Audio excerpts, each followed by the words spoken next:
തൃശൂർ പീച്ചി ഡാമിന്റെ റിസർവോയറിൽ 4 പെൺകുട്ടികൾ വീണു. 4 പേരെയും രക്ഷപ്പെടുത്തി എന്നുള്ള ഒരു സന്തോഷ വാർത്ത കൂടി അതിന്റെ ഇടയിൽ വരുന്നുണ്ട്. ഇത് മുൻപ് വന്ന വാർത്തയാണ്.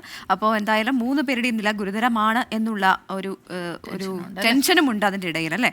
സൂരജ് സജിയാണ് കൂടുതൽ വിശദാംശങ്ങളുമായി ചേരുന്നത്. സൂരജ്, ഇവരുടെ ആരോഗ്യനില നിലവിൽ എങ്ങനെയാണ്? എന്താണ് ആശുപത്രിയിൽ നിന്ന് ലഭിക്കുന്ന വിവരം? ഈ 3 കുട്ടികളുടെ നില ഇതിൽ വലിയ ഗുരുതരമായി തുടരുന്നു എന്നുള്ളതാണ് നമുക്ക് ലഭിക്കുന്ന വിവരം. ഞാനിപ്പോൾ നിൽക്കുന്ന ഈ കുട്ടികളെ പ്രവേശിപ്പിച്ചിട്ടുള്ള തൃശൂർ ജൂബിലി മിഷൻ ആശുപത്രിയിലാണ്. ഇന്ന് ഉച്ചയ്ക്ക് ശേഷമാണ് ഈ കുട്ടികൾ ഈ പീച്ചി റിസർവോയറിന് സമീപം കുളിക്കാൻ ഇറങ്ങുന്നു, പിന്നീട് അപകടത്തിൽപ്പെടുന്നു. പീച്ചി സ്വദേശികളായ നിമ, അലീന, ആൻ, ഗ്രീസ് എന്നീ 4 കുട്ടികളായിരുന്നു. ഇതിനകത്ത് നിമയുടെ ആരോഗ്യസ്ഥിതിയിൽ ആശങ്കപ്പെടേണ്ടതില്ല എന്നുള്ളതാണ് നമുക്ക് ലഭിക്കുന്ന വിവരം. പക്ഷേ ബാക്കി കുട്ടികളുടെ നില ഗുരുതരമായി തന്നെ തുടരുന്നു. അവർക്ക് CPR അടക്കം ലഭ്യമാക്കുകയാണ് നിലവിൽ ആശുപത്രി അധികൃതർ. കുട്ടികളെ കൊണ്ടുവന്ന ആംബുലൻസ് ഡ്രൈവർ ഇപ്പോൾ നമുക്കൊപ്പം ചേരുകയാണ്. എന്താ ചേട്ടാ സംഭവിച്ചത്?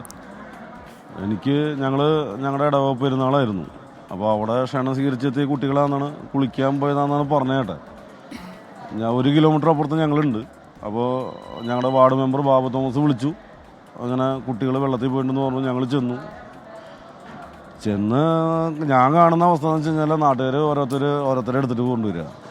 അപ്പോൾ കൊണ്ടുവന്നു. 1 മിനിറ്റ് പോലും നമ്മൾ, നാട്ടുകാരായാലും ഞങ്ങളായാലും 1 മിനിറ്റ് പോലും സമയം പാഴാക്കിയിട്ടില്ല. ഇവിടെ എത്തിയപ്പോൾ 3 കുട്ടികളുടെ അവസ്ഥ മോശമെന്നാണ് നമ്മൾ പറഞ്ഞു കേട്ടത്. അത് കേട്ടപ്പോൾ വളരെ ദുഃഖമുണ്ട്. ഇല്ല, ഒരാൾക്ക് ശ്വാസം ഉണ്ടായിരുന്നു, ബാക്കിയുള്ളവർക്ക് ശ്വാസം ഞങ്ങൾക്ക് കിട്ടിയിട്ടില്ല. ഞങ്ങൾ 2 വണ്ടിയിലായിട്ടാണ് വന്നേക്കണേ.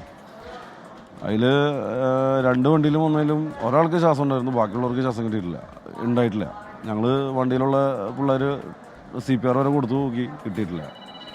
പെട്ടെന്ന് ജൂബിലി മിഷനിലേക്ക് എത്തിച്ചു. ഇത് തന്നെയാണ് നിലവിൽ ഈ 3 കുട്ടികളും ഉള്ളത് തൃശൂർ ജൂബിലി മിഷൻ ആശുപത്രിയിലാണ്. ഇന്ന് ഉച്ചതിരിഞ്ഞാണ് ഇവർ ഈ ഡാമിന് സമീപം കുളിക്കാൻ ഇറങ്ങുന്നത്. അങ്ങനെ ഈ ഡാമിലേക്ക് താഴുകയായിരുന്നു എന്നുള്ളതാണ് പറയുന്നത്. ഇതിൽ നിമ എന്ന് പറയുന്ന കുട്ടി മാത്രമാണ് നിലവിൽ ആരോഗ്യസ്ഥിതി മെച്ചപ്പെട്ടു എന്ന് നമുക്ക് പറയാൻ കഴിയുകയുള്ളൂ. ബാക്കി 3 പേരുടെ നില അതീവ ഗുരുതരമായി തുടരുന്നു. അലീന, ആൻഗ്രീസ്, എറിൻ എന്നിങ്ങനെ 3 കുട്ടികളുടെ നിലയാണ് അതീവമായി തുടരുന്നത്. അവർക്ക് CPR അടക്കം ലഭ്യമാക്കുന്നുണ്ട്. അതോടൊപ്പം തന്നെ ഈ കുട്ടികളെ വെന്റിലേറ്ററിലേക്ക് മാറ്റുന്നതിനുള്ള ഒരു നടപടിയും സ്വീകരിച്ചിട്ടുണ്ട്. നിലവിൽ മന്ത്രി കെ സൂരജ്, ഇവർ 4 പേരും എങ്ങനെയാണ് ഡാമിലേക്ക് വീണത്? സംബന്ധിച്ചുള്ള വിവരങ്ങളെല്ലാം തന്നെ ഇവർ ഇന്ന് ഈ ആംബുലൻസ് ഡ്രൈവർ സൂചിപ്പിച്ചതുപോലെ തന്നെ സമീപത്ത് ഒരു പള്ളിപ്പെരുന്നാൾ നടക്കുകയായിരുന്നു. അങ്ങനെ ഈ ഒരു സുഹൃത്തിന്റെ വീട്ടിൽ ഭക്ഷണം കഴിക്കുന്നതിന് വേണ്ടിയാണ് ഈ 4 പേരും ഒന്നിച്ചു കൂടുന്നത്. അവിടെ നിന്ന് ഭക്ഷണം കഴിച്ചതിന് ശേഷമാണ് ഉച്ചതിരിഞ്ഞ് ഇവർ പീച്ചി റിസർവോയറിന് സമീപം എത്തുന്നത്, പീച്ചി ഡാമിന്റെ റിസർവോയറിന് സമീപം എത്തുന്നത്. അവിടെ എത്തി ഈ 4 കുട്ടികളും കുളിക്കുന്നതിനിടയിലാണ് ഈ അപകടത്തിൽപ്പെടുന്നതെന്നുള്ളതാണ് പറയുന്നത്. പല സ്ഥലങ്ങളിലും ഈ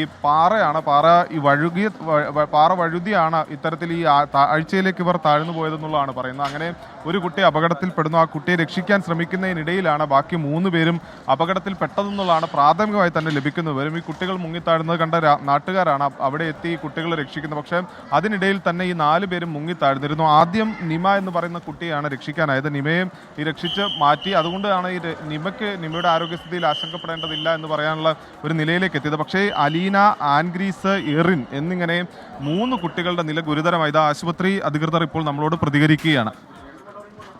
പീച്ചി റിസർവോയറിലെ വീണ 4 പെൺകുട്ടികളെയാണ് കൊണ്ടുവന്നത്. 4 പെൺകുട്ടികളാണുള്ളത്. Nima, Aleena, an, grace, Erin എന്ന 4 പെൺകുട്ടികളെയാണ് കൊണ്ടുവന്നത്. 15, 16 വയസ്സുള്ള പെൺകുട്ടികളാണ്. പീച്ചിയിലുള്ള ഒരു സുഹൃത്തിൻ്റെ വീട്ടിലേക്കാണ് വന്നത്. അതിനിടയിൽ വെള്ളത്തിലിറങ്ങിയപ്പോഴാണ് പോയത്. 4 പേരിലെ ഒരാൾ കുറച്ച് ബെറ്ററായിട്ടുണ്ട്. NIV എന്ന് പറയും. വെന്റിലേറ്ററാണ് 4 പേരും. അതിലൊരാൾ കുറച്ച് ബെറ്ററാണ്. 3 പേര് ഗുരുതരാവസ്ഥയിലാണ്. എന്നാലും വന്നതിനേക്കാളും ബെറ്ററായിട്ടുണ്ട്. പ്രതീക്ഷ നൽകുന്ന വാർത്തയാണ് തൃശ്ശൂരിൽ നിന്ന് വരുന്നത്. സുഖം പ്രാപിക്കട്ടെ, നമുക്ക് പ്രതീക്ഷിക്കാം.